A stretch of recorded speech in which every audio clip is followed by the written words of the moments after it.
Welcome to Prahlad academy. Today வந்து நம்ம என்ன பார்க்க போகிறோம் அப்படின்னு சொல்லிட்டு பார்த்தீங்கன்னா, 6வது பழைய புத்தகத்தில் இருக்கிற 3வது இயல் நான்மணி கடிகை அப்படின்ற ஒரு செய்யுள் வாழ்த்து வந்து பார்க்க போகிறோம். இது வந்து ஒரு அறநூல், 17 கீழ்கணக்கு நூலில் இருக்கிற ஒரு அறநூல். இது வந்து நம்ம சிலபஸில் இருக்குதுங்க. ஸோ அதனால் வந்து நல்லா டெப்த்தாக வந்து பார்த்துக்கலாம், ஓகேங்களா. ஸோ இப்போ இந்த நான்மணி கடிகை இந்த நூலை வந்து எழுதுனது வந்து யார் அப்படின்னு சொல்லிட்டு பார்த்தீங்கன்னா, விளம்பி நாகனார். ஸோ முதல்ல வந்து நம்ம ஆசிரியரை பார்த்துட்டு அதுக்கப்புறம் பாடலுக்கு வரலாம். ஸோ விளம்பி நாகனார் அப்படின்றது வந்து இந்த நூலோட ஆசிரியர். விளம்பி அப்படின்றது வந்து என்ன அப்படின்னு சொல்லிட்டு பார்த்தீங்கன்னா, அவருடைய ஊர் பேர் விளம்பி, எல்லாம் விளங்கிடுன்ற மாதிரி அவரோட ஊர் பேர் வந்து என்னன்னு சொல்லிட்டு பார்த்தீங்கன்னா விளம்பி, ஓகேங்களா. நாகனார் அப்படின்றது வந்து அந்த புலவருடைய இயற்பெயராக வந்து சொல்லியிருக்காங்க, ஓகேங்களா. ஸோ இப்போ நூல் குறிப்புன்னு சொல்ல பார்க்கும்போது நான்மணி கடிகை என்பது 17 கீழ்கணக்கு நூல்களில் ஒன்று. இது வந்து ஒரு அறநூல், ஓகேங்களா. கடிகை அப்படின்றது வந்து என்ன வந்து மீன் பண்ணும் பொருள் பார்த்தீங்கன்னா அணிகலன் அப்படின்னு சொல்லிட்டு சொல்கிறாங்க. 4 மணிகளை கொண்ட அணிகலன் அப்படின்ட்டு இதனுடைய பொருளாக வந்து இருக்குது, ஓகேங்களா. ஒவ்வொரு பாட்டும் வந்து 4 அறக்கருத்துக்களை கூறுகிறதா. 4 மணிகளை போன்ற ஒரு முத்தான அறக்கருத்துக்களை வந்து இது கோரத்தால் இது வந்து நான்மணி கடிகை அப்படின்னு சொல்லிட்டு அழைக்கப்படுகிறது, ஓகேங்களா. ஸோ இப்போ பாட்டுக்கு வந்து போகும். பாடல் அப்படின்னு சொல்லிட்டு பார்க்கும்போது ஒரு வீட்டினுடைய குடும்ப விளக்கு, குத்து விளக்கு அப்படின்னு சொல்லிட்டு பார்த்தோன்னா பெண்களை வச்சு தான் விளம்பி நாகனார் வந்து இந்த பாட்டில் வந்து ஒரு ஸ்டார்ட்டப்பே கொடுத்துருப்பாரு. ஸோ அதை வந்து பார்ப்போம், ஓகேங்களா. மனைக்கு விளக்கம், ஓகே. மனைக்கு விளக்கம் அப்படின்னு சொல்லிட்டு பார்க்கும்போது மடவார் தனக்கு தகைசால் புதல்வர், மணக்கினிய காதல் புலவர்க்கு கல்வியே, கல்விக்கும் ஓதின் புகழ்சால் உணர்வு. இந்த பாடலுடைய பொருள் வந்து என்ன சொல்லுது? மனைக்கு விளக்கம் மடவார், குடும்பத்துக்கு வந்து விளக்கு போன்றவர் வந்து யார் அப்படின்னு சொல்லிட்டு பார்த்தோன்னா அந்த பெண் தான் வந்து குடும்பத்துக்கு வந்து விளக்கு போன்றவள்.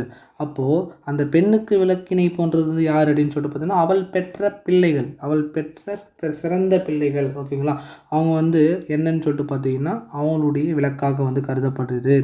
மனத்திற்கினிய அந்த அன்புமிக்க அந்த பிள்ளைகளுக்கு விளக்கினை போன்ற ஒரு ஜோதியாக வந்து திகழ்கிறது வந்து எதுன்னு சொல்லிட்டு பார்த்தோன்னா கல்வி.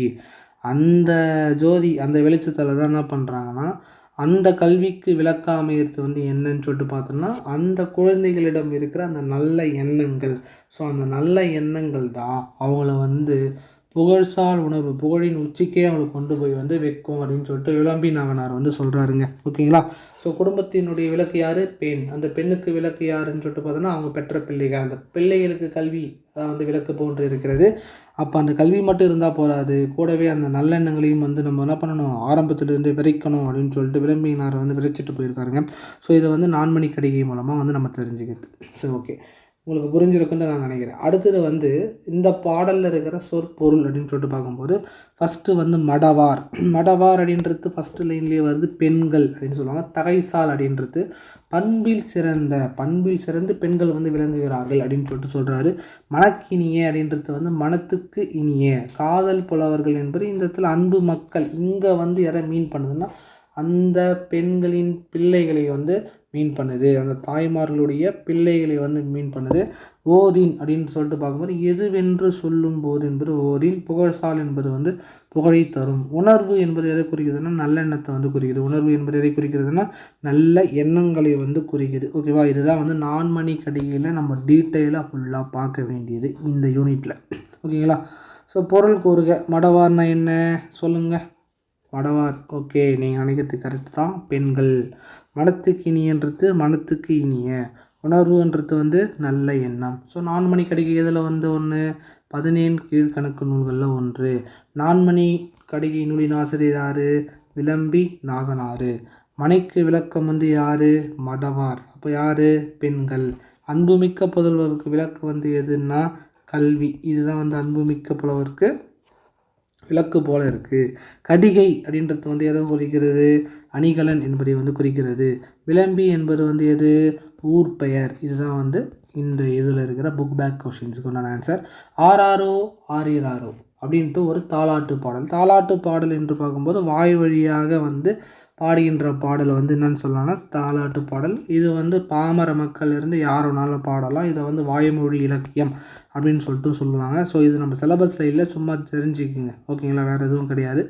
அடுத்தது நம்ம பார்க்க போகிறது வந்து எந்த லெசன் அப்படின்னு சொல்லிட்டு பார்த்தோன்னா வீர சிறுவன் அப்படின்னு சொல்லிட்டு ஒருத்தர் வருவாங்க. ஸோ அதுக்கு முன்னாடி குழந்தையை தொட்டிலில் இட்டு தாய் பாடும் பாட்டு தான் வந்து என்ன தாலாட்டு அப்படின்னு சொல்லுவாங்க. ஏட்டில் எழுதாத பாடல் தான் இந்த நாட்டுப்புற பாடல்கள், இல்லைன்னா வந்து வாய்மொழி பாடல்கள் அப்படின்னு சொல்லிட்டு சொல்லலாம். வாய்மொழியாக பரவும் நாட்டுப்புற பாடல்களின் கதைகளையும் டேஷ் என்று கூறுவாங்க. வாய்மொழி இலக்கியம் அப்படின்னு சொல்லுவாங்க. களைப்பு நீங்க வேலை செய்வோர் பாடுவது வந்து தொழில் பாட்டு. ஓகேங்களா. அப்புறம் வந்து சென்னை போன்ற பெருநகரங்களால் மக்களால் பாடப்படும் பாடல் வந்து கானா பாடல். சாமி கும்பிடுவோர் வந்து பாடுற பாட்டு வந்து வழிபாட்டு பாடல். வீரசிறுவன் வீரசிறுவன் என்று பார்க்கும்போது யாரை பார்க்க போகிறோம்னு சொல்கிறேன், நரேந்திரநாத் தத்தா என்று அழைக்கப்படும் சுவாமி விவேகானந்தரை வந்து பார்க்க போகிறோம். ஓகேங்களா. ஸோ சுவாமி விவேகானந்தருடைய இயற்பெயர் வந்து என்னென்னா நரேந்திரநாத் தத்தா. அது மட்டும் பார்த்தா போகிறோம், இதில் கதையெல்லாம் ஒன்றும் இல்லை. ஓகேங்களா.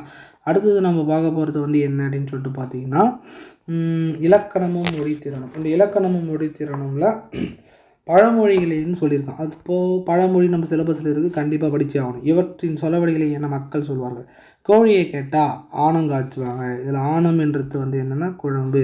அளக்கிற நாழிக்கு அகவிலை தெரியுமா. நாழின்றது தானியங்களை அளக்கிற ஒரு படி. ஒரே டைமில் 2 மங்கா. என்னது, சொல்லும் பொருளும் படிக்கிறோம், பழமொழியும் தெரிஞ்சுக்கிறோம். அகவிலை என்பது வந்து தானிய விலை. திறந்த வீட்டுக்கு திறவுகோல் இருக்குது. அப்போ இந்த இடத்துல திறவுகோல்ன்றது வந்து என்னென்னா சாவி. ஓகேவா. அப்போ அகவிலை, திறவுகோல் முதலிய சொற்கள் வந்து 50 வருஷத்துக்கு முன்னாடி இந்த சிற்றூர்கள் இயல்பாக வந்து இருக்குது, இப்போ மறைந்து கொண்டே வருதுன்ற மாதிரி சொல்லியிருக்காங்க. ஓகேங்களா. கொழும்புல கூடாரம், மதுரையில் கூடாரம். இங்கே கூடாரம் அப்படின்றது வந்து என்னென்னா தங்கறது. ஒரு இடத்துல வந்து போயிட்டு டேரா போடுறதுன்றோம் பார்த்தீங்களா. ஸோ இந்த மாதிரி தங்கறது தான் வந்து என்னன்னு சொல்லிட்டு பார்த்தீங்கன்னா கூடாரம். இப்போ டேரா போடுறது அப்படின்னு சொல்லிட்டு சொல்லுவாங்க. அந்தந்த காலத்துக்கு ஏற்ற மாதிரி அந்த வார்த்தைகள் வந்து மாறிக்கிட்டே இருக்கும். ஓகேங்களா. ஓகே, பிழையின்றி எழுதுவோம் அப்படின்றது வந்து எல்லாரும் பேசும்போது அவனை பார்த்தேன், பாலை குடித்தேன் என்று முறையாக பேசுகிறார்கள். ஆனால் எழுதும்போது அவனை பார்த்தேன், பாலை குடித்தேன் என்று தவறாக எழுதுகிறார்கள் மாதிரி வந்து சொல்லியிருக்காங்க. அதாவது வாய்மொழியாக அவனை பார்த்தேன் அதேமாரி பாலை குடித்தேன் அந்த மாதிரி சொல்கிறது.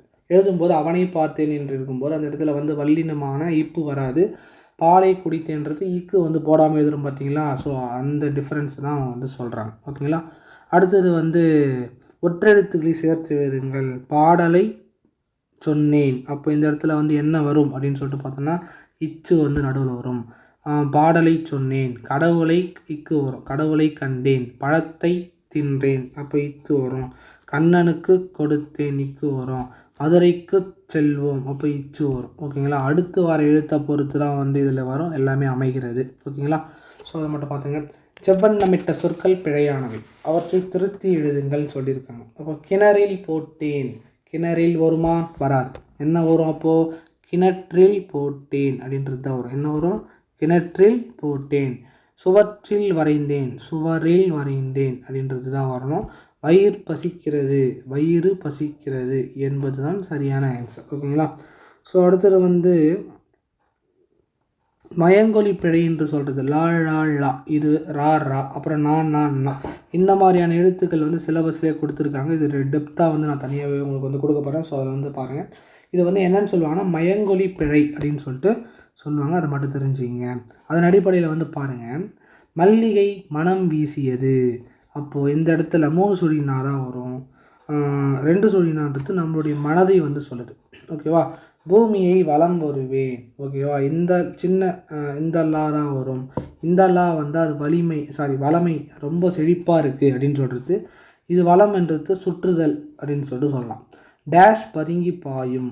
புலி வந்து பதுங்கி பாயும். இது வந்து புளியா மரத்தில் வர அந்த புலி. முகத்தில் டேஷ் முறுவல் வேண்டும். புன்முறுவல் வேண்டும். இந்த 2 சுழின்னு தான் வர வேண்டும். இதுதான் புன்முறுவல்னால் இல்லை சிரிக்கிறது, லைட்டாக சிரிக்கிறான் அழகா அப்படின்றது. இந்த புண் என்பது வந்து கீழே விழுந்துட்டு அடிப்பட்டாக ஏற்படுற அந்த புண். ஓகேங்களா. அடுத்தது நாய் வால் நிமிராது. இதில் வந்து இந்த இல்லு வரும். இந்த வால் என்பது கத்தி என்பதை குறிக்கிறது. இது வந்து நாயினுடைய வால் இல்லை விலங்குகளினுடைய வால் அப்படின்றது ஞாபகம் வச்சுக்கோங்க. தமிழ் சொற்கள் வந்து 4 வகைப்படுமா. ஒன்று வந்து என்னென்னா பெயர்ச்சொல், வினைச்சொல், இடைச்சொல், உரிச்சொல். இது ரொம்ப ரொம்ப முக்கியமானதுன்னா பெயர் சொல்லும் வினை சொல்லும். அப்போ பெயர் சொல் என்பது பெயரை வந்து குறிக்கிறது. வினை சொல் என்பது வந்து வினையை வந்து குறிக்கிறது, அதாவது செயலை வந்து குறிக்கிறது. இதை மட்டும் தெரிஞ்சுங்க. இலக்கணம் தனியாக டெப்த்தாக வந்து போகுது. ஓகேங்களா. ஓகே, இப்போது இதில் என்ன கொடுத்துருக்காங்க, மரம் ஆடியது. இதில் மரம் என்பது பெயர், ஆடுன்றது வந்து வினை. ஓகேங்களா. மரம்ன்றது பெயர், ஆடியது வினை. இருவர் பாடினர். இருவர்ன்றது 2 பேர் பெயர், பாடினர் வந்து வினை. செய்தி பரவும், செய்தி வந்து பெயர், பரவுகிறது, பரவுதல் அப்படின்றது வந்து வினை. குமரன் வருகிறான், வருதல், வருதல்ன்றது வினை, குமரன் என்பது பெயர். ஸோ இந்த மாதிரி ஞாபகம் வச்சுங்க. அடுத்து கீழ்காணும் சொற்றொடரில் பொருத்தமான பெயர் சொல்லை இட்டு நிரப்புக. கண்ணன் தூங்கினான், மலர் பூத்தது, இந்தியா மட்டைப்பந்து விளையாட்டில் வெற்றி பெற்றது, ஓகேவா, தங்கை எழுதாள், இந்த மாதிரி நம்ம எது வேணாலும் போட்டுக்கலாம். அப்புறம் வந்து கீழ்காணும் சொற்றொடரில் பொருத்தமான வினைச்சொல் கூட்டம் கலைந்தது, ஆந்தை அலறியது, வின்சென்ட் பாடம் கற்றான், இஸ்மாயில் தண்ணீர் குடித்தான் அப்படின்றது வரும். ஓகேங்களா. ஏதேனும் ஒரு தலைப்பை குறித்து 5 மணி துளி பேசுக. எதனா பேசி பாருங்கள். வினா எழுப்புவோம்னா எதுவும் இல்லை. ஓகேங்களா. ஸோ அடுத்து ஓகே, இதுதான் வந்து இந்த ஏழில் முழுவதும் வந்து நம்ம பார்க்க போகிறது. வேறு எதுவும் இல்லை. இந்த வீடியோ உங்களுக்கு பிடிச்சதுன்னா லைக் பண்ணுங்கள். கடைசி வரைக்கும் பார்த்ததுக்கு ரொம்ப நன்றி. நீங்கள் லைக் பண்ணுறது ஒன்றும் எனக்கு வந்து ஒரு மோட்டிவேஷனாக இருக்கும். நிறைய பேருக்கு வந்து ஷேர் பண்ணுங்கள், யூஸ்ஃபுல்லாக இருக்கட்டும். Thank you all.